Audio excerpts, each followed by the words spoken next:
வாழ்க வளமுடன். அறிஞர் பெருமக்களே, சிந்தனையாளர்களே, மனவளக்கலை பயின்று வரும் ஆசிரியர் பெருமக்களே,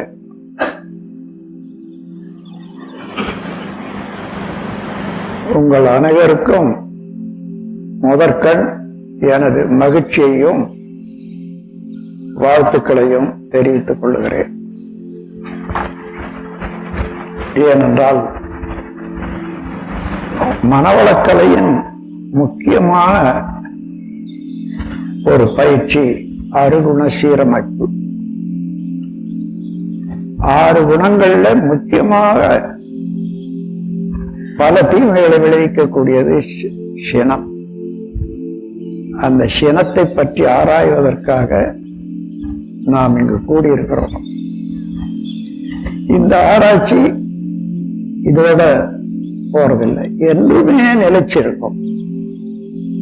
எதுவுமே மனிதன் செய்யற செயல்ல எதை செய்தாலும் கடைசி காலம் வரைக்கும் நினைக்கக்கூடியதா தான் இருக்கும், நினைவுக்கு வரும். ஆனா அந்தந்த மன அலைச்சூழலுக்கு ஏற்றவாறு அடிக்கடி வருமா அல்லது கொஞ்ச நாள் பொறுத்து வருமான்றது. சினத்தை பற்றி தெரிந்து கொள்ளாதவர்கள் இல்லை. சினம் எத்தகைய கேடு விளைவிக்கக்கூடியது என்பதை அறியாத மக்களே இல்லை. இது என்ன அதற்கு மேலாக ஒரு வியப்பு என்றால், அத்தகைய சினத்தை ஒழித்து வாழக்கூடிய மக்களுடைய எண்ணிக்கை தான் உலகத்தில் ரொம்ப குறைவு. சினம் எந்த குடும்பத்தில் இருந்தாலும் அந்த குடும்பம் தழைக்க முடியாது. அதே போல சினம் ஒரு நாட்டிலே இருக்குமே ஆனால் பல நாடுகள் விரோதமாகுது. இதுவரையில ஏற்பட்ட யுத்தங்கள் எல்லாம் எப்படி வந்ததுன்னு பாருங்க, சினத்தின் மூலமா தான் வந்தது. ஒரு சதகத்துல சொல்றாங்க, சினம் என்பது கோபமே பாவங்களுக்கெல்லாம் தாய் தந்தை, கோபமே குடிகெடுக்கும், கோபமே ஒன்றையும் கூடி வர ஒட்டாது, கோபமே ஒருவனாக்கும். என்ன வேணும், அதிகமான விளக்க வேண்டியதே இல்லை. அந்த மாதிரி கோபத்தை பற்றி ஆராய்ந்த பெரியார்கள் இந்த குறிப்பை கொடுத்திருக்காங்க. வள்ளுவர் வாழ்க்கைத்துறை எல்லாவற்றையும் ஆராய்ந்த பெரியார். அவர் என்ன சொல்லியிருக்காரு பாருங்க. சினமெனும் சேர்ந்தாரை கொல்லி இனமெனும் ஏமப்புனையை சுடும். சினம் என்பது யாரை சேருகிறதோ, யாரிடம் எழுந்திருக்கிறதோ அவர்களை அழித்துவிடும். சினமெனும் சேர்ந்தாரை கொல்லி இனமெனும் ஏமப்புனையை சுடும் சொன்னா, நல்ல தங்கத்தை போன்ற தூய்மையான உறவு, நட்பு இவைகளெல்லாம் அழித்துவிடும். இனமெனும் ஏமப்புனையை சுடும். ஏமம் என்று தங்கம், தங்கத்தை போன்ற தூய்மையான நட்புகளை ஒழிச்சுவிடும். அப்ப மனித வாழ்க்கையில தன்னையும் அழித்துக் கொண்டு உறவினர்களையும் அழித்து விட்டால் என்ன மிச்சம் இருக்கும்? அத்தகைய கொடுமையான குணம்தான் சினம். அப்போ சினம் ஏன் மனிதனிடம் வந்தது? பொதுவாக சினத்தை அறியாதவர்களே இல்லைன்னு சொல்லலாம். அந்த மாதிரி எல்லாருக்குமே சினம் இருக்கிறது என்று பார்த்தா, மனிதன் அங்கிருந்து உற்பத்தி ஆகல. மனிதன் எத்தனையோ உயிரினங்களை கடந்து மனிதனாக வந்திருக்கிறான். கருமையம் ஒன்று எல்லா குணங்களையும் சேர்த்துக்கொண்டே வருகிறது. உடல் மாறிக்கொண்டே வருது. சிற்றுயிரில் இருந்து மனித வரையில எண்ண முடியாத அளவுக்கு அத்தனை ஜீவ இனங்களை கடந்துதான் மனிதனாக இப்ப வந்திருக்கிறான். அப்போ உலகத்திலே உள்ள எல்லா உயிரினங்களுடைய குணங்களும் ஆற்றல்களும் ஒவ்வொரு மனிதன் அண்டையும் அடங்கி இருக்கின்றன. அப்போ அத்தனை குணங்கள்ல இப்ப மனிதனாக வந்த பிறகு அந்த குணங்கள் எல்லாம் தேவைதானா? மனிதனுக்கும் மற்ற இனங்களுக்கு உயிரினங்களுக்கு என்ன வித்தியாசம்னா, மனிதனுக்கு உணவை உற்பத்தி செய்து சாப்பிட முடியும். எந்த விலங்குக்கும் தனக்கு வேண்டிய உணவை உற்பத்தி செய்து கொள்ள முடியாது. அதனால அவெல்லாம் எப்படி வாழ வேண்டியதா இருந்து இன்னொரு உயிரினத்தை வதைத்தல், கொல்லுதல், உடலை உணவாக கொள்ளுதல், கடைசியாக வாழ்வின் சுதந்திரத்தை அடியோடு அழித்தல். இந்த 4 குற்றங்கள் செய்யாம எந்த ஜீவராசியும் வாழ முடியாது.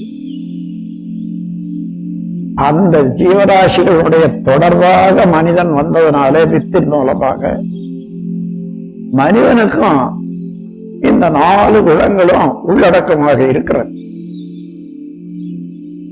எனக்கு அது அந்த குணங்களே கிடையாதுன்னு சொல்ல முடியாது. எழுச்சி பெறாத பாதுகாத்துக் கொண்டிருக்கலாமே தவிர குணங்கள் எல்லாம் இருக்கிறது.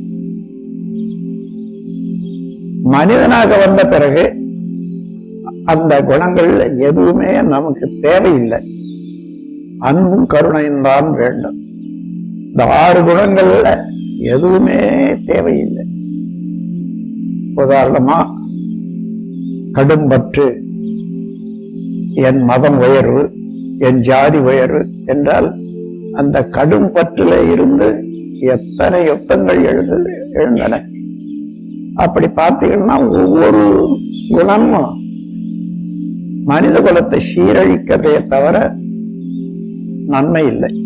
அதனால விலங்கின குணங்கள் அனைத்தையும் நாம் மாற்றி மனிதனாக வாழ்வதற்கு என்னென்ன தேவையோ அந்த குணங்களையும் செயல்களையும் பயிற்சி செய்து கொள்ள வேண்டும். அந்த பயிற்சி தான் ஆன்மீக பயிற்சி என்று சொல்றோம். அந்த பயிற்சியில ஈடுபட்டிருக்கக்கூடிய நாம் எல்லோரும் அந்த சினம் என்பதை 6 குணங்கள்ல முக்கியமாக அதிகமான சீரழிவை ஏற்படுத்தக்கூடியது சினம்தான். அதை ஒரே வரியில சொல்லியிருக்கார் பாருங்க. சினமெனும் சேர்ந்தாரை கொல்லி இனமெனும் ஏமப்புனையை சுகம். தன்னை அழித்துவிடும், பிறரையும் அழிக்கும். அப்போ மனிதனுடைய வாழ்வு என்ன ஆகும்? மனிதன் சிந்திக்கக்கூடியவர், சிந்தனையின் மூலம் உலகையை இணைத்துக் கொண்டு வாழக்கூடியவர். ஏன் உலகத்தை பற்றி நாம் எண்ண வேண்டும்? மற்றவர்களை மனநோகாது பாதுகாக்க வேண்டும் என்று எண்ண வேண்டியது அவசியம் இல்லை. ஏனென்றால் நாம் பிறந்தது முதல் இன்று வரையில எப்படி வாழ்ந்தோம் என்று எண்ணி பார்ப்போம். உலகம் முழுவதும் உள்ள மனித குலம், மக்கள் குலத்தால ஆங்காங்கு அவரவர்கள் உழைப்பினால செய்த பொருட்கள் அனைத்தையும் சேர்ந்து இந்த சமுதாயத்துல யார் எங்க இருந்தாலும் அவங்களுக்கு ஒரு பங்கு வந்து கொண்டே இருக்கிறது தினந்தோறும். வேலை செய்தாலும் செய்யா போனாலும், உடல் நலத்தோடு இருந்தாலும், வியாதியோடு இருந்தாலும், சோம்பேறியா இருந்தாலும், வேலை செய்தவரா இருந்தாலும், யாரா இருந்தாலும் ஒரு பங்கு வருது. சமுதாயத்தில் உள்ள சொத்து, வாழ்க்கை வளங்கள். அப்போ தனி மனிதனுடைய கடமை என்ன? இவ்வாறு சரியாக உணர்ந்தால் ஒவ்வொருவரும் சமுதாயத்தால் ஆக்கப்பட்டவர்கள், காக்கப்பட்டவர்கள். அப்போ அந்த சமுதாய நலனை காத்துத்தானே வாழ வேண்டும், நன்றி உணர்வோடு இருந்தார். அதனால ஒவ்வொரு சமுதாய நல நாடி தன்னை தவிர மற்ற யாருக்குமே தனக்கு கூட தீர்ந்து வராத பார்த்துக் கொள்ள வேண்டியது அவசியம்தான். தனக்கு என்றதையே பார்த்துக் கொள்ளணும்னா, நான் தனியாக இல்லை, நானே என்னை வளர்த்து கொள்ளவில்லை, என்னை வளர்த்து கொண்டு இருப்பது சமுதாயம்தான். அதனால நான் கூட சமுதாய சொத்துதான். அதனால என்னையே நான் அழித்துக் கொள்வது கூட தவறு. ஆகவே அந்த முறையில தனக்கும் உலகத்துக்கும் நன்மை தரக்கூடிய செயல்களை மாத்திரம் தேர்ந்தெடுத்து செய்து வாழ வேண்டியது மனிதனுடைய கடமை. இந்த கடமையை மனம் விரிந்து சிந்திக்க ஆற்றல் உள்ள எல்லாரும் உணர முடியும், உணர்ந்து கொண்டு இருக்கிறோம். அதற்கு ஏற்றவாறு வாழணுமே. அப்படி வாழ்க்கை நடக்கிற போது இன்றைக்கு பாருங்க, எத்தனை விதமான குழப்பங்கள் சமுதாயத்தில். பேராசையினாலேயும் கடும் பற்றினாலேயும் பிறர் பொருள் கவர்தல் என்ற ஒரு செயலாலேயும் உலகம் எவ்வாறு சங்கடப்பட்டு கொண்டிருக்கிறது வாழ்க்கையில. அது தேவைதானா? ஒரு சின்ன ஒரே ஒரு கேள்வி. உலகத்தில் அடிக்கடி யுத்தம் நடக்குது. யாருக்காக யுத்தம் தேவைதானா? இந்த கேள்வி இன்னும் அறிஞர் உலகம் எடுத்து வெளிப்படுத்தவே இல்லை. ஏனென்றால் உலகுக்கு யுத்தம் தேவைதானா என்று ஒரு இயக்கம் ஆரம்பிச்சாலே, அந்த யுத்தத்தின் மூலமாகவே வாழ்ந்து கொண்டிருக்கக்கூடிய பெரிய பெரிய மேதைகள், பெரிய பெரிய செல்வந்தர்கள், வல்லவர்கள் எல்லாம் இருக்காங்க. அவர்கள் அதை பொறுத்து கொள்ள முடியாது, அழித்து விடுகிறார். இதுவரையில நாம் பார்த்தா யார் யார் சமுதாய நலனுக்காக தன்னையே அர்ப்பணித்துக் கொண்டார்களோ அவர்களெல்லாம் கொடூரமான முறையில கொண்டு போட்டத்தான் இந்த உலகம். ஏனென்றால் சமுதாய அமைப்புக்கு எதிர்ப்பாக செயலாற்றி வாழக்கூடியவர்களுக்கு நல்ல வருமானம், திருட்டுத்தனமா வாழறாங்க. அதற்கு முற்றுப்புள்ளி மாதிரி யாராயிலும் ஒரு அறிஞர் ஒரு திட்டத்தையோ ஒரு செயலியோ உண்டு பண்ணா அவர்களுக்கு பொறுக்க முடியாது. இதுதான் காரணம். ஏன் அறிஞர் பெருமக்களை எல்லாம் அந்தந்த காலத்துல கொண்டு போட்டாங்க என்று சொன்னா இதுதான் காரணம். அந்த நிலைமை இன்னும் மாறவே இல்லை. இப்போ இந்த நிலைமை மாறுறதுக்கு யுத்தம் வேண்டாம், பற்று வேண்டாம் சொல்றதுக்கெல்லாம் மதங்கள் எல்லாம் இறை உணர்வும் அறநெறியும் போதித்து மனித குலத்தை வாழ வைக்கணும்னு தான் வந்தாங்க. ஆரம்பித்த காலத்துல மத தலைவர் இறை நிலையை உணர்ந்திருந்தார். அதற்கு பின்னால வந்த தலைவர்கள் எல்லாம் அவர் வச்சுட்டு போகிற பணம், மடம், அதிகாரம் இதை மாத்திரம் எடுத்துக்கொண்டு தொடர்ந்து வந்து கொண்டிருக்கு. அப்ப மதங்கள் மூலமாக உலகத்தை திருத்தவோ காக்கவோ முடியாது. அதே போல அரசியலை எடுத்துக்கொள்ளுங்க. மக்களுக்காகத்தான் அரசியல் இருந்த காலம் உண்டு. இப்ப அப்படி இல்லை. அரசியல்வாதிகளுக்காகத்தான் உலகம் என்ற அளவில் வந்திருக்கு. இந்த நிலையில அரசியல்வாதிகள் உலகத்தை திருத்தி அமைதி ஏற்படுத்த முடியாது. பொருள்துறை எடுத்துக்கொண்ட பொருள் மூலமாக எல்லாவற்றையும் சாதிக்கலாம் என்றாலும் பொருளை வைத்துக் கொண்டே பொருளை சம்பாதிக்கிறதுக்காக பல குற்றங்கள் எல்லாம் நிகழ்ந்து கொண்டிருக்கின்றன.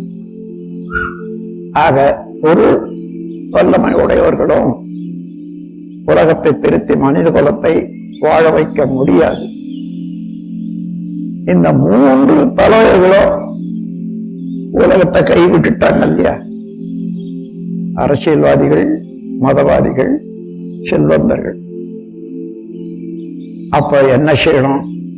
அவரவர்களே தனியாக வாழக்கூடியவர்களே அவரவர்கள் அறிவையும் செயலையும் ஒழுங்குபடுத்திக் கொண்டு அதன் மூலமாகத்தான் இந்த சிக்கல்ல இருந்து விலகிக் கொள்ள வேண்டும். மற்றவர்கள் விரும்பினால் அவர்களுக்கு உதவி செய்து விலக்க வேண்டும். அந்த நிலையில தான் இன்று பார்த்தா சிரம் தவிர்த்தல் என்ற ஒன்று அவசியமா இருக்கிறது. ஒவ்வொரு மனிதனுக்கும், குடும்பத்துக்கும், ஊருக்கும், உலகத்துக்கும். அப்போ அந்த சினத்தை பற்றி முழுமையான விளக்கம் எல்லாரும் பெற முடியாது. இங்கே நாம் சிந்திக்க இருக்கிறோம். ஆகையினால சிந்திப்போம். வள்ளுவர் சொல்றத போல சிரமெனும் சேர்ந்தாரை கொல்லின்னா என்ன? யாரை சேருகிறதோ சினம் அவர்களை அழித்துவிடும். எந்த உணர்ச்சி வயப்பட்ட குணங்கள் என்றாலும் மன அலைச்சூழல் விரைவாக வர்ற போதுதான் உணர்ச்சி வயப்பட்ட குணங்கள் வரும். மனிதன் எப்பொழுதும் மனச்சூழல் அலைப்படியே வாழ்ந்து கொண்டிருக்கவன். எந்த செயலை எந்த மன அலைச்சூழல் செய்தானோ அது பதிவாகி திரும்ப திரும்ப அந்த அலைச்சூழல் வரும்போது அதே செயல் செய்ய எண்ணமும் செயல் ஆர்வமும் வந்துவிடும். இதுதான் பழக்கத்துக்கே மனிதன் அடிமையானதுக்கு காரணம். ஆகவே அந்த மன அலைச்சூழல் சாதாரணமாக நம் வாழ்க்கையில 14 இருந்து 40 வரையில மன அலைச்சூழல் இருக்கும். அதுதான் எல்லா கர்மங்களும் செய்யறோம். அதுல இருந்து விலக வேண்டுமானால் நுண்ணிய அலைக்கு போகணும். நினைச்சு போக முடியாது. அதற்காகத்தான் பெரியோர்கள் எல்லாம் அகத்தவம் என்ற ஒரு முறையை ஏற்படுத்தினாங்க. மனம் எந்த அடிப்படை ஆற்றல்ல இருந்து இயங்குகிறதோ, பயோமேக்னட்டிசம் ஜீவகாந்தத்தின் மூலமாக இயங்குகிறது. ஆகையினால அந்த மனதை சரியாக இயங்க செய்து நுண்ணிய நிலையிலேயே பெரும்பாலும் வைத்துக் கொண்டு ஆராய்ச்சியில அதே நிலையில தொடர்ந்து வரக்கூடிய அளவுல மனிதகுலம் வாழ வேண்டும் என்ற போதுதான் அகத்தவமும் அகத்தாக ஆராய்வும் இன்னும் மற்ற பயிற்சி முறைகளும் கொடுத்திருக்காங்க. அதுகளெல்லாம் நாம் நம்மள பலர் பயின்று வருகிறோம். அவனுடைய பயனை அடைந்திருக்கிறோம். சினம் என்பது இப்போ அதனுடைய அலைச்சூழலை பார்த்தீங்கன்னா 1 முதல் 40 வரையில மனிதனுக்கு மன அலைச்சூழல் ஓடும். அதுல 28, 29, 30 அந்த மாதிரி வந்தாதான் சினம் வரும்போது அந்த இடத்துல தூக்கிடும். எந்த அளவுக்கு மன அலைச்சூழல் விரைவு அதிகரிக்கிறதோ அந்த அளவுக்கு சிந்திக்கும் ஆற்றல் குறைந்துவிடும். முறைதவறான எண்ணங்களும் செயல்களும் அங்கதான் பிறக்கிறோம். ஆகவே பயிற்சியின் மூலமாக எல்லா நன்மைகளை அடைய முடியும் என்றாலும் எல்லாருக்கும் அந்த மனதை வளப்படுத்தக்கூடிய கலை இன்னும் போய் சேர்றதுக்கு வழியே இல்லை. எல்லா வகையான விஞ்ஞானமும் விஞ்ஞான பிரிவுகளும் கூட வாழ்க்கையில எதையோ விளக்கியிருக்காங்க. பொருள் உற்பத்திக்கு வேகமாக உற்பத்தி செய்ய பல கண்டுபிடிச்சாங்க. ஆனா மனிதன் அமைதியாக வாழ எந்த விஞ்ஞானமும் இதுவரைக்கும் வரல. இந்த நிலையில்தான் நாம் சிந்தனையாளர்கள் எல்லாம் ஒன்று கூடி இது தனித்த மனிதன்ல இருந்து ஒரு அமைதியான ஆற்றல் உள்ள வாழ்வை எப்படி வளர்த்துக் கொள்ள முடியும் என்ற சிந்தனைக்குத்தான் வந்திருக்கிறோம். சினம் தவிர்த்தல் என்பது உதாரணமாக 20 to 40 வரையில ஓடுதுன்னு வச்சுக்க மனாலை. அதை குறைச்சிட்டோம்னா சினம் தவிர்க்கலாம். அதற்கு தவம் செய்யணும், தவம் செய்து பழகணும். முடியாது எல்லாரும். அப்ப என்ன செய்யலாம்? சினம் வராது இருக்கிறதுக்கு ஒரு பயிற்சி எடுக்கணும். பழக்கம் வந்துடுகிறதான் எந்த பழக்கத்தையும் மாற்ற முடியும். அந்த பழக்கத்தை மாற்றி அமைக்கக்கூடிய செயல்கள் எதுவோ, அதன் விளைவு எதுவோ, அதுதான் பண்பாடு என்று சொல்வது. பண்பட்டு போவது படிப்பின் மூலமாக ஒரு இன்ஃபர்மேஷன், ஒரு செய்தி அறிந்து கொள்றோம். இன்னொருத்தர் சொன்னாரு, அதை அறிந்து கொள்றோம். ஆனால் அது நிற்காது. செயல் மூலமாக செய்து பழகிக் கொண்டால் அந்த பழக்கத்திலே ஏற்படக்கூடிய உடல் உள்ளம் இவைகளெல்லாம் ஒன்றுபட்டு செயலாற்றும் போது கருமையத்தில் ஒரு ஆழ்ந்த பதிவு ஏற்பட்டுவிடும். அதனால மீண்டும் மீண்டும் அந்த எண்ணம் வரும்போது செய்யக்கூடாது என்று தீர்மானம் வச்சிட்டீங்கன்னா அந்த எண்ணம் வராது. எண்ணம் வரல, செயல்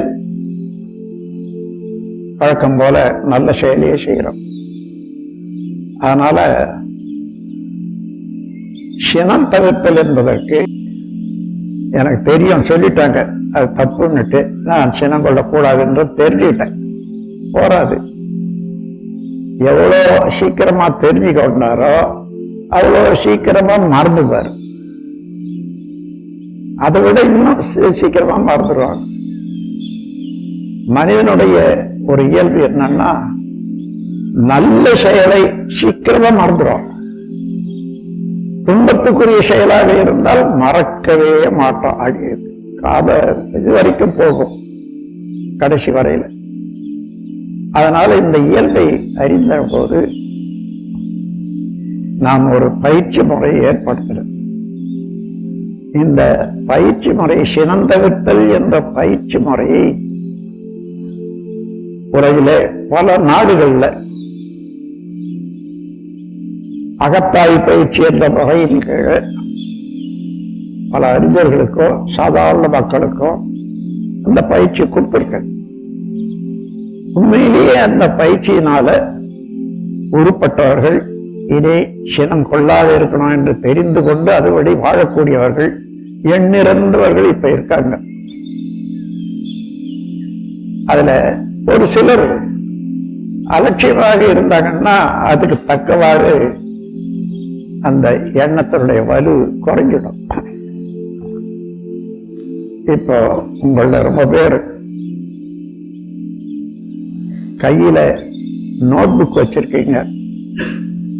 இல்லாதவர்கள் எல்லாம் அதை போய் வீட்டுக்கு போய் எழுதிக்கலாம். இந்த பயிற்சி முதல்ல எழுதி செய்ய வேண்டிய பயிற்சி. என்ன, ஒரு கடதாசிலேயோ நோட் புக்கிலேயோ எழுதுங்க, எனக்கு எத்தனை பேர் மேல தினந்தோறும் வாழ்க்கையில சினம் ஏற்பட்டு கொண்டே இருக்கிறது பாருங்க. ஒருத்தர் ரெண்டு சினம் வந்தது, அவங்களோட பேசணும் செய்தோன்னு சொன்னா மறுபடியும் அவர்களை நினைக்கிற போதெல்லாம் அதே சினம் வரும், பார்க்கிற போதெல்லாம் அதுவே வரும். ஆகையினால பயிற்சி வேண்டும். முதல்ல யார் பேர்ல எனக்கு சினம் வருகிறது என்று எழுதி கொள்ளுங்க. 1 முதல் கொண்டு 10 வரையில 15 வரையில கூட வரும். அடிக்கடி நமக்கு சினம் வர்றது ஒரு 10-15 பேர் மேல்தான் அதிகமா இருக்கும். இப்போ எழுதி கொள்ளுங்க. அடுத்த பயிற்சி என்னன்னா, இந்த சினம் அல்லது வேற ஏதாவது கெடுதல் செய்யக்கூடிய எண்ணங்கள் எல்லாம் யார் ஒருவர் நமக்காகவே வாழ்க்கையை அர்ப்பணம் செய்து கொண்டிருக்கின்றார்களோ அவர்கள் பேர்ல தான் அடுத்தடுத்து சினம் வரும். இதுல இருந்து தெரிந்து கொள்வோம் மனிதனண்டை எவ்வளவு நன்றி கட்டத்தனம் இயல்பாக இருக்கிறது என்று. யார் ஒருவர் நம்முடைய நன்மைக்காகவே காலையிலிருந்து மாலை வரையில உழைத்துக் கொண்டிருக்கின்றார்களோ, உண்மையாக உழைத்துக் கொண்டிருக்கின்றார்களோ அவர்கள் பேர்ல தான் அதிகமாக அடுத்தடுத்து சினம் வரும். இது நான் சொல்வது ஒரு சிலருக்கு பிடிக்கலன்னா ஆராய்ச்சி பண்ணி பாருங்க, மறந்துடுங்க. ஆனால் ஆராய்ச்சியில சரி அவங்க சொல்ற சரிதான்னா அடுத்து பயிற்சியை தொடங்குங்க. இப்ப முதல்ல சுமார் ஒரு 10 பேரை எழுதுனீங்க. எத்தனை பேர் மேல அடிக்கடி சினம் வருது? இப்ப 2வது என்ன செய்யணும்? யார் மீது அடுத்தடுத்து சினம் வருகிறது என்று அங்க டிக் பண்ணிடுது. 10 பேர்ல 1-2 பேர் மேலதான் அடுத்தடுத்து சினம் வரும். ஏன்னா எல்லாருமே அவங்க நமக்காக உழைக்கக்கூடியவர்கள் அல்ல. நல்லா கவனிச்சு பாருங்க. யார் ஒருவர் காலையிலிருந்து மாலை வரைக்கும் வாழ்நாள் முழுவதும் கூட நம்முடைய நன்மைக்காகவே உழைத்துக் கொண்டிருக்கின்றார்களோ, செயலாற்றிக் கொண்டிருக்கின்றார்களோ, தொண்டாற்றிக் கொண்டிருக்கின்றார்களோ அவர்கள் மீது தான் அடிக்கடி சினம் வரும். இதை சாதாரணமா சொல்ற வார்த்தையில நன்றி கட்டத்தனம் சொல்லுவாங்க. இது எத்தனை பேர்கிட்ட இருக்குது, யாருகிட்ட இல்லைன்னுட்டு நீங்களேவா எழுதி தெரிஞ்சு கொள்ளணும். அதன் பிறகு இப்ப எழுதியாச்சு. இப்ப 3வது பயிற்சி என்னன்னா, டிக்கட்சிகள் யார் பேர்ல அடிக்கடி வருது அவர்கள ஒவ்வொருவரா மனதில் கொண்டு வந்து நிறுத்திக்குங்க.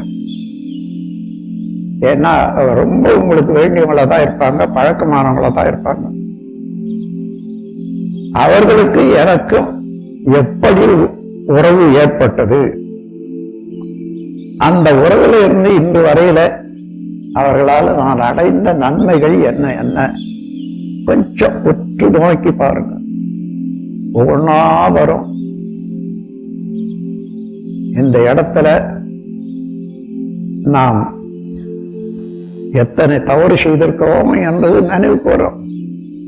இவ்வளவு அற்புதமான குணமுடைய ஒரு அறிவுடைய ஒரு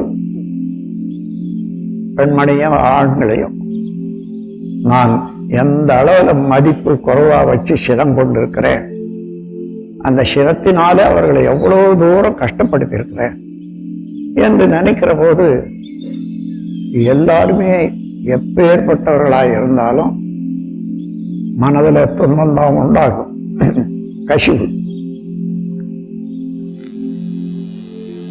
இத உங்களுக்கு தெரியும். நான் 22 தடவை உலகத்தை சுத்தி வந்திருக்கேன். யுனைடெட் ஸ்டேட்ஸ் போகும்போது இந்த பக்கம் போய் அந்த பக்கம் வந்திருக்கேன், அந்த பக்கம் போய் இந்த பக்கம் வந்திருக்கேன்னு சொன்னா அநேகமா உலகத்துல சைனா தவிர மற்ற நாடுகள் எல்லாம் நான் எல்லா நாடுகளையும் போய் வந்துட்டேன். எல்லா இடங்கள்லையும் இந்த பயிற்சியை கொடுத்திருக்கிறேன். நான் போய் சும்மா போறதில்லை, இந்த மனவளக்கலை பயிற்சியை கொடுத்திருக்கிறேன். அப்போ அந்த மனவளக்கலையில சினம் தவிர்த்தல் என்பது ரொம்ப அவசியம்.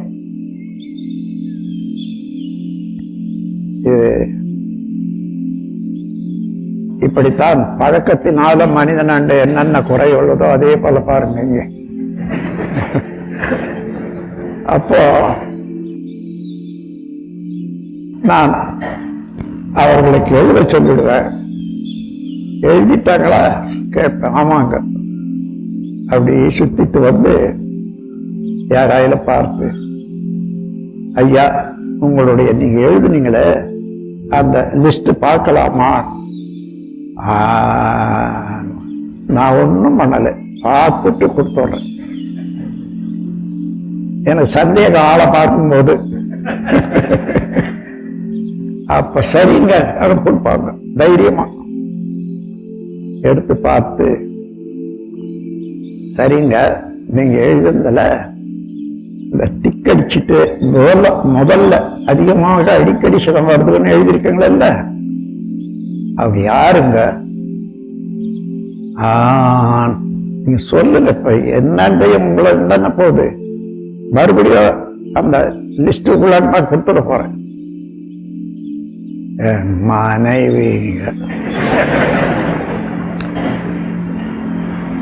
பெண்களாயிருந்தா பெரும்பாலும் 90% என்னுடைய கணவருங்க. இதுல இருந்து என்ன தெரியுது, இவ்வளவு காலம் மனித குலம் வாழ்வை நடத்தி கொண்டு வேதம் பிராணம் அது இது எல்லாம் வைத்துக் கொண்டு வாழக்கூடிய மனித குலம் இன்னும் கணவன் மனைவி உறவு சரியாக உணர்ந்து கொண்டு வாழ தெரியல என்றத்தானே தெரியுது. அது காரணம் இந்த சிரம்தான். அங்கே அவங்க எழுதுல இருந்து தெரிஞ்சு கொள்ளலாம். அப்போ இந்த உண்மையை உணர்ந்துட்ட பிறகு இப்ப அதை மாற்றலாம்னா அதுக்கு பயிற்சி செய்ய வேண்டியதுதான். எப்படி யாரோ ஒருவர் அனாவசியமாக ஒரு மருத்துவரை போய் தொந்தரவு பண்றாரு, எனக்கு ஒரு மருந்து கொடுங்க, மருந்து லேகியம் கொடுங்கன்றாரு. உனக்கு என்ன ஒண்ணும் இல்லையே? இல்ல எனக்கு வேணும். சரி கொடுக்குறேன்னு சொல்லி ஒரு நாள் ஒரு டப்பா லேகியத்தை எடுத்து கையில கொடுக்குறாரு. எப்படி சாப்பிடுறதுங்க சொல்ற, இத ஒரு உண்டை கோழி அளவு எடுக்கணும், சாப்பிடணும். ஆனா அதை எடுத்ததுல இருந்து சாப்பிடுறதுக்கு வரையில குரங்க நினைக்க கூடாது. அப்போ சொல்றாங்க, அதுக்கு என்ன அவ்வளவு லேசா தானே எண்ணிட்டு போனாரு. அங்க வீட்டுக்கு போய் ஒரு உண்டை எடுத்து சாப்பிட போற குரங்கு தான் வருது. அன்னைக்கு வச்சுட்டாரு, சாயங்காலம் எடுத்தாரு, மறுபடியும் குரங்கு தான் வருது. எப்ப எடுத்தாலும் குரங்கு நினைவு வரும். இதுதான் பயிற்சியின் மூலமாக இதை உணர்ந்து கொள்ளலாம் எல்லாரும். அப்போ இந்த பயிற்சியில யார் மீது அடிக்கடி சினம் வருதோ அவர்களை முதல்ல எடுத்துக்கொள்ளுங்க. காலையில அவங்க முகத்தை கொண்டு வந்து உள்ளத்துல எந்த காலத்துல இருந்து அவர்களுக்கு நமக்கு உறவு ஏற்பட்டது, அந்த உறவு காலத்துல இருந்து இன்று வரையில அவர்களால் அடைந்த நன்மைகள் என்ன யோசித்த கட்டாயம் வரும். நான் தீமைகள் வர்றதை விட இப்போ யோசிக்கிற போது நன்மைகளும் வரும். எவ்வளவு ஆனந்தமான செயல்கள் எல்லாம் நடந்திருக்கிறது. இப்பேற்பட்ட ஒரு ஜீவனுக்கு சினம் கொண்டு நான் செய்த தீமைகள் எவ்வளவு, என்னுடைய அகம்பாவத்தினால இனிமே செய்யக்கூடாது, செய்ய மாட்டேன் என்ற அளவு அந்த மனநிலையிலே உறுதி கொள்ள வேண்டும். அதற்காக வருந்த வேண்டும். இவ்வளவு நன்மை செய்த ஒரு ஜீவனுக்கு, என்னை வாழ வழிகாட்டி வாழ்நாள் முழுவதும் உதவியாக இருந்த ஒரு ஜீவனுக்கு நான் செய்ய வேண்டியது இந்த கடமையை முக்கியமாக செய்ய வேண்டும்.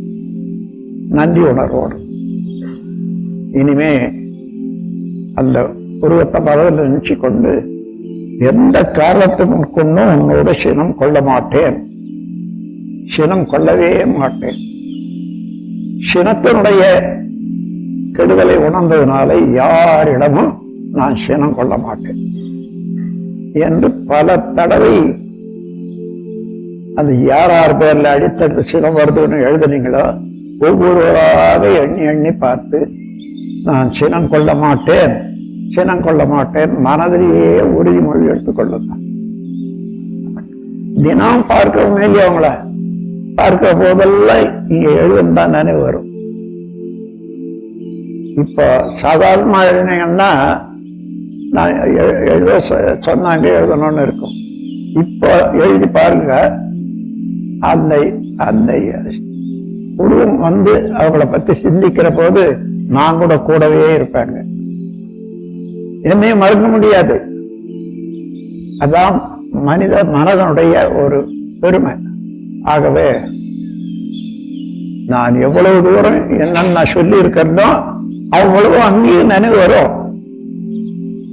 இதை மனதில் உறுதியாக வைத்துக் கொண்டு இன்று முதல் கொண்டு நான் சினம் கொள்ள மாட்டேன். இதுவரையில சினம் கொண்டு நான் அடைந்த நன்மைகள் என்ன என்ன, தீமைகள் என்ன என்னன்னு அங்கேயே யோசித்து பாருங்க. அந்த இவ்வளவு யோசனை செய்யற போது உங்களுடைய மன அலைச்சூழல் ரொம்ப நுணுக்கமான அளவுக்கு வந்துள்ளது. அந்த இடத்துல ஏற்படுவதுதான் நுண்மான் நுழைபுலன் என்று சொல்வார்கள். நுண்ணிய மாண்புல நுழை, பெனிட்ரேட்டிவ், ஊடுருவி நிற்கத்தக்க அறிவு, இதுதான் நுண்மான் நுழைபுலன் என்று சொல்வார்கள். அத்தகைய நுண்மான் நுழைபுலன் அன்றையிலிருந்து ஆரம்பிச்சது. இந்த ஆராய்ச்சிக்கு எடுத்த ஒரு முயற்சியை எந்த தொழிலையும் நீங்க எதை எடுத்தாலும் அந்த நுண்மான் நுழைபுலன் என்பது தானாகவே வந்துவிடும். ஆகவே சினத்தை ஒழித்து விட்டால் எத்தனையோ விதமான சினம் ஒழித்துட்ட சினம். இன்னும் ஒரு யோசனை சொல்றேன். சினம் எப்படி வருது? அதுக்கு பொறாமை என்று கூட சொல்லலாம். ஏன்னா பொறுக்க முடியாமை பொறாமை. பொறாமைக்கு அர்த்தம் வச்சுக்க, பொறுக்க முடியாமை பொறாமை. யாரோ ஏதோ செய்யறாங்க, அதை பொறுத்து கொள்ள முடியும், உடனே சினம் வருது. அப்ப சினமும் பொறாமை தான். ஆகவே மனித இனத்தினுடைய வாழ்த்தை அழிக்கக்கூடிய இந்த சினம் நான் கை கொள்ள வேண்டியதே இல்லை. நான் மனிதனாக வாழப் போறேன். இதுவரையில மறந்து விலங்கின குணத்தோடு வாழ்ந்து விட்டேன். இன்று முதல் கொண்டு மனிதனாக வாழப் போகிறேன். எனக்கு இதை போதித்த சங்கம் அல்லது ஆசிரியர் அவர்களும் கூடவே இருக்காங்க. நான் என்றைக்கும் இதை மறக்கவே மாட்டேன் என்று சில உறுதி எடுத்துக்கொள்ளுங்க.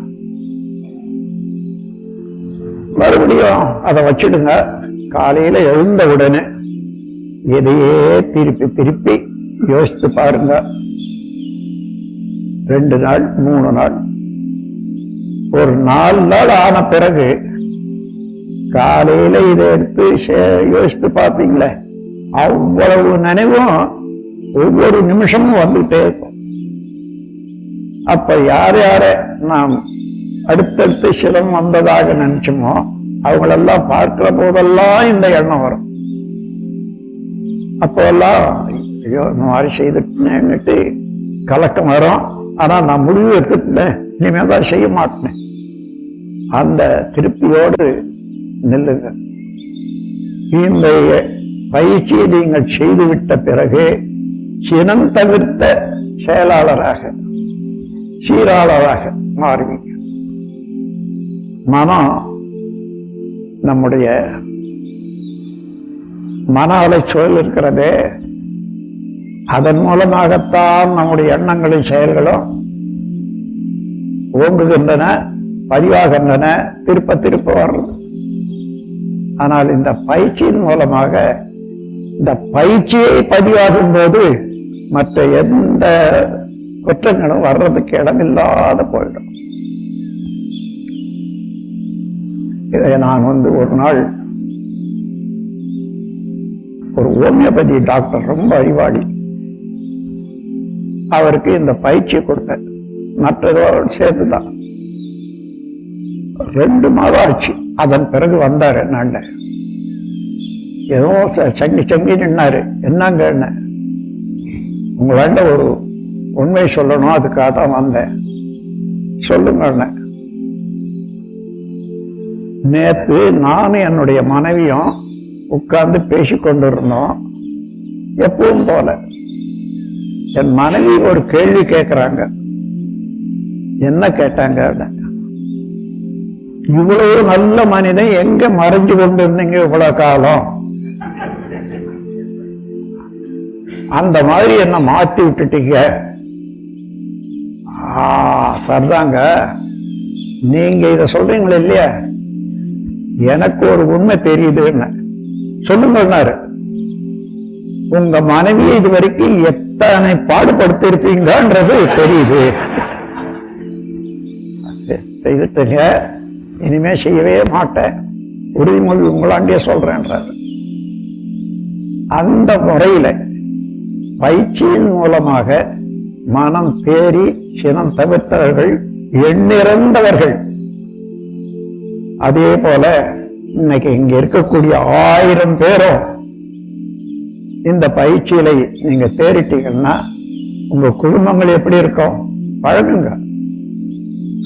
அந்த பயிற்சியில வராது. பயிற்சி எடுத்துட்ட பிறகு உங்க குடும்பத்திலேயே இத பயிற்சி பண்ணி பார்க்கணும். எத்தனை 4 பேர் இருப்பீங்க, 6 பேர் இருப்பீங்க. ஒவ்வொருவரா நினைச்சு உன் மேல நான் சினம் கொள்ள மாட்டேன். இந்த மாதிரி முறையில நம்முடைய உறவு வளர்ந்திருக்கிறது. இந்த உறவுல நம் குடும்பம் நல்லா இருக்கணும், பின்னால வரக்கூடிய குழந்தைகளும் நல்லா இருக்கணும். ஆகையினால நான் சினம் கொள்ள மாட்டேன் என்று உறுதிமொழி எடுத்துக்கொள்ளுங்க. தினந்தோறுமே ஒரு 3-4 நாள், இல்ல 10 நாள் தான் போகட்டும். அது வரைக்கும் ரொம்ப சுலபமான வேலை தான். 2 நிமிஷம், 1 நிமிஷம், 3 நிமிஷம், 5 நிமிஷம் கூட ஆகட்டும் ஒவ்வொரு நாளைக்கு. இது எவ்வளவு பலனை கொடுக்கும் என்றத செய்து பார்த்து அதனுடைய பலன் கிடைக்கிற போது அப்ப தெரிஞ்சுக்கங்க. சாதாரண பேச்சின் மூலமாக தெரிஞ்சுட்டு எல்லா எவ்வளவு விஷயங்கள் அடக்கி இருக்குது இல்லையா? வேதங்கள்லாம் எடுத்தீங்கன்னா ஆதிகால தத்துவ ஞானிகள்ல இருந்து இன்னை வரைக்கும் இருந்து வேதங்கள்ல இருந்து. ஆனா புராணங்கள், வேதங்கள் 4 வேதம், புராணம் சொல்லுவாங்க. சாத்திரங்கள் 64. அவ்வளவு இருந்தோம். மனிதனாக வாழக்கூடிய அளவுக்கு இன்னும் அவைகளெல்லாம் மனிதனை உருவாக்கவே இல்லை. இப்ப நீங்க உங்களையே மனிதனாக ஆக்கிக் கொள்ளலாம். நான் மனிதனா இல்லையான்னு கேட்பாங்க. நீங்க தான் இளைஞர்களை அடிக்கடி உபயோகிக்கிறீங்களே, அது வரைக்கும் மனிதன் இல்லை. நீங்களா யோசித்து பாருங்க. மனிதனாகவே இருக்கீங்கன்னு தான் எல்லாரும் நினைச்சிருப்போம். நமக்கு ஒரு 10 பேர் இருக்காங்கன்னு வச்சுக்கோங்க. திடீர்னு ஒரு ஆளு புலிய போல சீருவான், திடீர்னு ஒரு ஆளு பாம்பு போல சீருவான், மூட்டு பிடிச்சு போல வாயில பண்ணிட்டு ஓடிடுவான், தேவை போல கொட்டிட்டு போடுவான். இதெல்லாம் மனிதனாண்ட இல்லையா? நாம் தினந்தோறும் அன்றாட வாழ்க்கையில பார்க்கிறோம். அவ்வளவு குணங்களும் மனிதனாண்ட இருக்கிறது. எந்தெந்த சந்தர்ப்பம் வருமோ அந்தந்த இடத்துல அது வேலை செய்யும். அந்த மாதிரியான உலகம் முழுவதும் இருக்கக்கூடிய எல்லா ஜீவன்களுடைய குணத்தையும் அடக்கி வச்சிருக்க நாம் எல்லாத்தையும் அழிச்சு கொண்டோம். நமக்கு வேண்டியது அன்பு, கருணை. அன்பு என்பது எல்லாரும் ஒன்று. எப்படி எல்லாரும் ஒன்று? சகோதரர்கள் சொல்லுவாங்களே, என்னன்னா சக உதரம், ஒரே வயிற்றுல பிறந்தவர்களுக்கு சகோதரர்கள் சொல்றது. நாம் இந்த உலகத்தை எடுத்துக்கொண்டு இந்த உலகத்துல தான் பிறந்திருக்கிறோம். இந்த உலகம் தாய் என்று வச்சுக்கொள்ளுங்க. அவ்வளவு பேரும் சகோதரர்கள் தானே, உலக சகோதரர்கள். அந்த அளவுல சகோதரத்தை வந்துவிட்டதுன்னா அன்பு. நம்ம போல ஒரு மனிதன், நாமும் அவர்களோட ஒத்து வாழணும். அவர்களுக்கு எந்த தீமையும் செய்யக்கூடாது. அதை வச்சுதான் இப்போ வாரந்தோறும் இங்க நடக்கிற நிகழ்ச்சியில கடைசியில ஒரு உறுதிமொழி எடுன்னு சொல்றோம். யான் என் வாழ்நாளிலே யாருக்கும் உடலுக்கும் மனதுக்கும் துன்பம் தர மாட்டேன், துன்பப்படுபவர்களுக்கு என்னாலான உதவியை செய்வேன். இந்த ரெண்டே உறுதிமொழி எடுத்து ஆராய்ந்தீங்கன்னா இதுவரைக்கும் உலகத்துல வந்த எல்லா தத்துவங்களும், எல்லா புராணங்களும், எல்லா சித்தர்கள் நூல்களும், அறிஞர்கள் நூல்களும் என்ன சொன்னதோ அவ்வளவு கசைக்கு தூக்கி கேட்டீங்கன்னா இதுதான் வரும். யாருக்கும் உடலுக்கும் மனதுக்கும் நான் துன்பம் தர மாட்டேன், துன்பப்படுபவர்களுக்கு என்னாலான உதவி செய்வேன் போகுது. ஆகவே இந்த முறையில சிறந்தகத்தல் என்ற ஒரு பேரறிவை எல்லாரும் பெற்றுவிட்டீர்கள். பாதுகாக்கணும், அவ்வளவுதான். ஆனா அதை பயிற்சியினால அதை உறுதிப்படுத்தணும். அதான் ஒண்ணு. 2 நாளைக்கு அந்த எழுத்தை வச்சு முதல்ல ஒரு நாள் எழுதி கொள்ளுங்க. 2-3 நாள் அதையே திருப்பி திருப்பி எடுத்து பாருங்க. நான் தான் எழுதின என்னத்துக்கு அதை எடுத்து பார்க்கணும்னு பயிற்சிக்கு கட்டாயம் வேணும். அது கொடுக்கிற ஒரு பயன் வேற எங்கேயும் பெற முடியாது.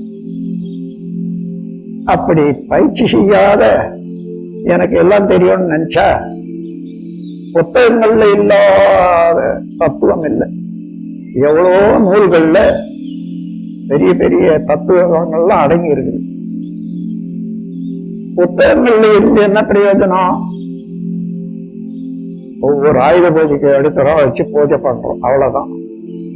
அது இன்னும் பயிஷ போச்சுன்னா அந்த ஆயுத பூஜைக்கு அடுத்தாப்புல வரக்கூடிய போயில போட்டுறோம். புத்தகங்கள் போல இருக்க வேண்டாம். நாம் மனிதனாக வாழணும். மனிதனாக வாழணும்னா விலங்கின குணம் இருக்கக்கூடாது. பேராசை, சினம், கடும்பற்று, முறையற்ற பால்க வச்சு, உயர்தாழ் மரப்பான்மை, வஞ்சம், இதான 6 குணங்கள். இந்த 6 குணங்களை சீரமைப்பதற்கு நாம் அருகுண சீரமைப்பு என்ற முறையில அகத்தாய் பயிற்சியை வச்சிருக்கோம். எல்லாரும் அந்த பயிற்சியை நீங்கள் செய்திருக்கீங்க. அதையெல்லாம் மீண்டும் நினைப்படுத்திக் கொண்டு அதெல்லாம் உறுதி செய்து கொண்டு இந்த சினம் தவிர்த்தல் என்ற ஒரு பயிற்சியை நீங்கள் செய்தீங்கன்னா, நீங்கள் செய்துவிட்ட பிறகு, பயன் அடைந்த பிறகு உங்கள் வாழ்க்கையை பார்க்கிறாங்க பாருங்க, கவனிக்கிறாங்களே, ஒவ்வொருவரும் பார்ப்பாங்க. அவர்கள் எல்லாம் அதுவே குணங்களாக நானும் அப்படித்தான் இருக்கணும் என்று வருவாங்க. அது ஒரு 10% தேரும். ஆகவே உலகம் திருந்த வேண்டும் என்றால் நீங்கள் முதல்ல திருந்த வேண்டும், பயிற்சியின் மூலமாக. இது கருவயத்துல பதிவாகி விட்டதால உங்களுக்கு பின்னாலே ஏற்படக்கூடிய சந்ததிகள் அவ்வளவு பேருக்கு இதுவே குணங்களாக வரும். அதுவே குடும்பத்தில் உள்ளவர்களுக்கெல்லாம் நன்மை அளிக்கும். ஆகவே தனக்கும் பிறருக்கும் உலகத்துக்கும் நன்மை தரக்கூடிய இந்த சினம் தவிர்த்தல் என்ற பேரற வாழ்வை இன்று முதல் கொண்டு நீங்கள் கைப்பற்றி வெற்றி அடைய வேண்டாம். நீங்கள் வெற்றி அடைந்த பிறகு மற்றவர்களுக்கு சொல்லுங்க. அதுக்கு முன்னாடி அவசரப்பட்டு சொல்லவே வேண்டாம். நான் இந்த மாதிரி அப்ப கூட கேட்பாங்க, பாருங்க எப்படி இவ்வளவு அமைதியா இருக்கிற, யார் என்ன சொன்னாலும் பேசாம ஏற்றுக்கொண்டு எப்படி. நான் சினந்தவத்தில் என்ற பயிற்சி செய்யறேன். அந்த பயிற்சி என்னங்க, அப்ப உட்காருங்கன்னு சொல்லுங்க. கேட்காதவர்களுக்கு வேண்டாதவர்களுக்கு நீங்க எதை சொன்னாலும் எடுக்க மாட்டாங்க. இது நல்லதானே என்னட்டு சொல்லி நீங்க சொன்னீங்கன்னா பைத்தியக்காரர் சொல்லுவாங்க. அது வேண்டாம். நீங்கள் முதல்ல பயின்று பயனடைந்த பிறகு சொல்ல ஆரம்பிக்கீங்க, அது பயனடையும். ஏனென்றால் அங்கே உள்ளுணர்வாக வரக்கூடியது இறையாற்றல் தான். அந்த இறையாற்றலே அங்கே இருப்பதனால அந்த நிலைக்கு அவனை உயர்த்தி அதை போதிச்சிடும். எனவே நல்லது செய்வோம், நலம் பெறுவோம், உலகம் உய்ய வழி காட்டி நாமும் உலகத்தோடு ஒட்டி வாழ்வோம் என்று கூறி, இதை நல்ல முறையில நீங்கள் அனைவரும் பயின்று வெற்றி உடையவர்களாக, பேரறிஞர்களாக, பேரற வாழ்வை பின்பற்றக்கூடியவர்களாக வாழ வேண்டும் என்று வாழ்த்தி என்னுடைய உரையை நிறைவு செய்கிறேன். வாழ்க வளமுடன், வாழ்க. அந்த சகோதரத்துவம் எப்படி உண்டாகும் கொஞ்சம் நினைச்சு பாருங்க. எங்க இருந்து வந்தோம் தெரியாது, அட்ரஸே இல்லை. ஆனா ஒரு இடத்துல தான் வந்திருப்போம், அந்த அட்ரஸ் தெரியாது. சரி வாழறோம், எங்க போய் சேருவோம் அந்த அட்ரஸும் தெரியாது. அப்போ மனிதனாக வாழ்ந்து கொண்டிருக்கிறோம். இந்தியாவில பார்க்கணும் இல்லையா,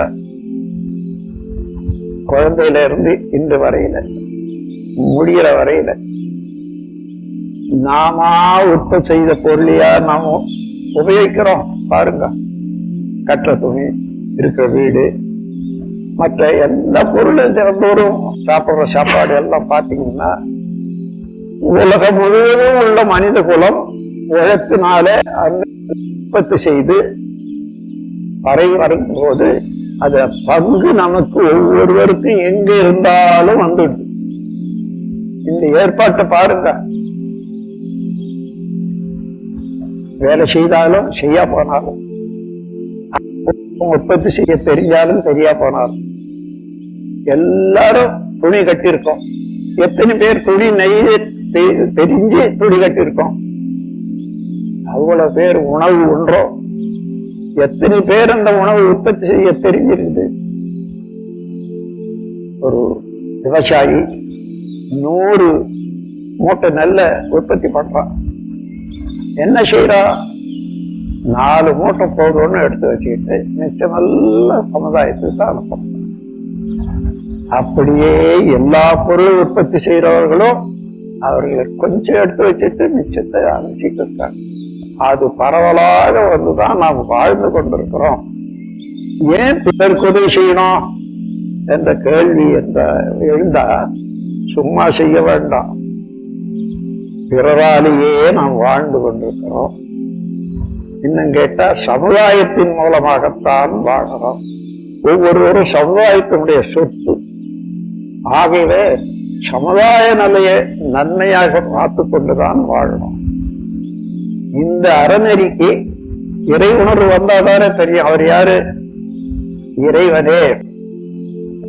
மற்ற எல்லாம் பரிணாமத்தை பத்தி பேசுவாங்க, சிருஷ்டி செய்திருக்கா கடவுள்னு சொல்லுவாங்க. நம்ம தத்துவம் அந்த மாதிரி இல்லை. எல்லாம் வல்ல இறைநிலையே தன்மாற்றம் பெற்று எல்லாமாக பிரபஞ்சமாக பிரபஞ்ச பொருட்களாக வந்திருக்கின்றன என்பதுதான் நம்முடைய தத்துவம். இறையாற்றல் சுத்த வெளியாக இருந்தாலும் அதுல 4 வகையான பேராற்றல் இருப்பதனால துகள்களாகி அந்த துகள்கள் சுழற்சி ஏற்பட்டு காந்தமாகி அது பாய்மப் பொருளாகி எங்கும் நிறைந்து அந்த துகள்கள் கூடி அணுவாகி அணுக்கள் கூடி அண்டங்கள் பலவாகி அதில் உள்ள உயிர் பொருள் சாதாரண பொருட்கள் அத்தனையும் ஆகி அவ்வளவும் பார்க்கத்தக்க அளவுக்கு உணரத்தக்க அளவுக்கு நம்ம ஒவ்வொருவரும் இருக்கிறோம். வந்தது தெரியும், இப்ப சொன்ன அது கூட நமக்கு தெரியாது. யாருக்காயிலும் பிறந்த இடம் தெரியுமா? நல்லா கவனிச்சு பாருங்க. இவங்கதான் அம்மான்னு யாருக்காயிலும் தெரியுமா? யாருக்காயிலும் இவ்வளவு பேர் இருக்குமே, இவங்கதான் என்னுடைய அம்மான்னு தெரியுமா? எல்லாம் சொல்ல கேட்டுதான். அப்படி சொல்ல கேட்டு வாழக்கூடிய இந்த சமுதாய அமைப்பில் இருக்கிறதுனால நாம் அந்த முதல் கொண்டு இன்று வரையில் அனுபவித்து வரக்கூடியதெல்லாம் இன்றைக்கு வாழக்கூடியது கூட சமுதாய அமைப்பு. ஆகவே சமுதாயத்துக்கு நன்மையே செய்யணும். ஒவ்வொருவரும் இன்னொருவரை மனிதன் என்றால் யாரு? ரெண்டு வகையில உலகம் எண்ணுது. உணவை மலமாக்கும் மிஷின், அப்படி ஒரு தரம். எல்லாம் உள்ள இறைவனே எல்லாமான போது மனிதனாக மாறி இருக்கிறான். அப்ப இறைவனுடைய ஒரு திருவுருவம் எவ்வளவு வித்தியாசம் இருப்பாருங்க. அந்த இறைவனுடைய திருவுருவம் தான் நினைச்சிட்ட பிறகு துன்பம் தர மனம் வருமா? வரவே வராது. இறைவனுக்குத்தானே அந்த துன்பம் செய்யறோம். அதே இறைவன் தானே இங்க இருக்கான். அந்த துன்பம் என்பது எண்ணும் போது இங்கே கெட்டு போய்தானே அங்கே செயல்ல வருது. எந்த செயலை செய்தாலும் அவனுக்கு கெடுதல் செய்யவோ என்று ஒருத்தர் நினைச்சான்னா அந்த நினைக்கிற போதே இவன் கெட்டு போறானா இல்லையா? கெட்டு போன பிறகு அவன் வெறிக்கிறான், அவ்வளவுதான். ஆக அவனே கெடுகிறான். அதனால எந்த எண்ணங்களும் எண்ணத்திலேயே சுத்தமாக தூய்மையாக இருக்கணும்னு சொன்னா அந்த கருமையமே தூய்மையாக இருக்கணும். அதுக்கு தக்கவாறு அறநெறி வாழ்வு வேண்டும்.